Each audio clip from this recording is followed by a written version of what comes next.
Nagdulot ng perwisyo ang humambalang na gumuhong lupa at bato sa isang kalsada sa Bantay, Ilocos Sur. Malaking bahagi naman ng sakahan sa Badok, Ilocos Norte ang nasira dahil sa pag-apaw ng ilog.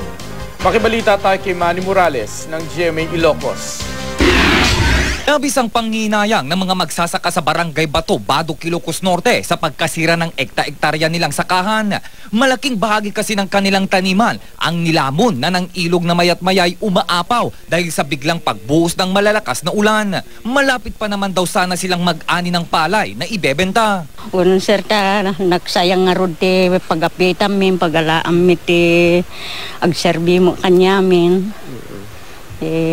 Dakkel nga po kami dito pa nakaalat karayan. Natabunan naman ng lupa at mga bato ang malaking bahagi ng ginagawang kalsada sa Barangay Balaleng, Bantay, Ilocos Sur. Kaya pansamantala itong hindi madaanan ng mga sasakyan. Tatanggalin naman daw agad ng kontraktor ng road project ang humambalang na lupa oras na bumuti na ang panahon. Sa ngayon wala pa tayong gaanong magagawa doon dahil nga itong panahon nga tag-ulan. Antay-antay lang nila, matatapos din yan. Nagmistulang swimming pool naman ang Dean Leopoldo Yabanes Memorial Elementary School sa Sinaig, Ilocos Sur.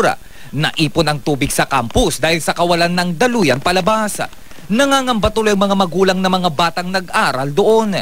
Nga kami iti danuman ng ta iti matikante nga pagdatangan ti kang kanan manang ta di da kamo palubusan nga gumatang jirwang manang.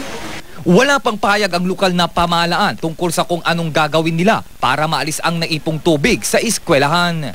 Manny Morales, Nagbabalita, Pilipinas.